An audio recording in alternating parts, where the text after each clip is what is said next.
I'm here with head coach Rob Ambrose after a Tigers practice in preparation for Richmond. Coach, you guys are 3-1 now, coming off a loss from Maryland.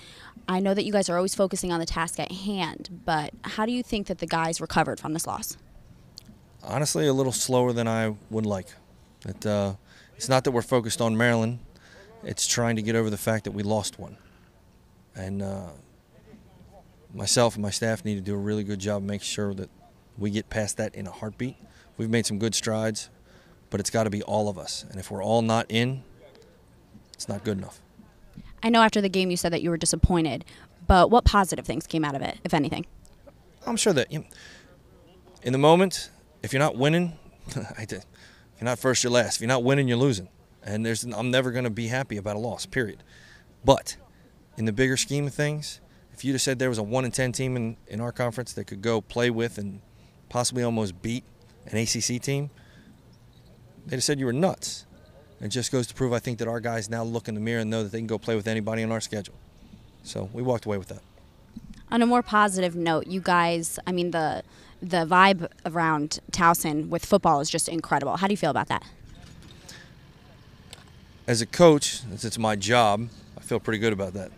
As alum, I love that.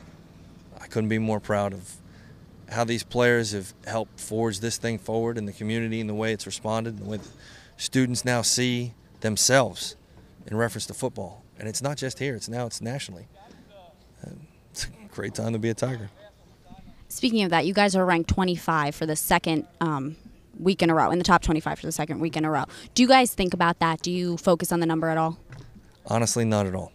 The rankings really don't matter, not at this time of year. It's not how you finish. Not how you start. It's how you finish. And it's great that we've garnered some respect, but we'll see where we end up in November, and that's the one that'll really matter.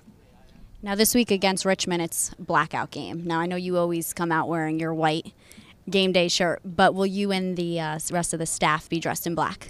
Okay, here's the deal. My wearing the white while we're wearing black has to do with I signal a little bit, so they need to be able to find me. But I can tell you, if things go the way I think they're going to go, my staff won't be in white and they won't be in black. You'll just have to wait till game day to see.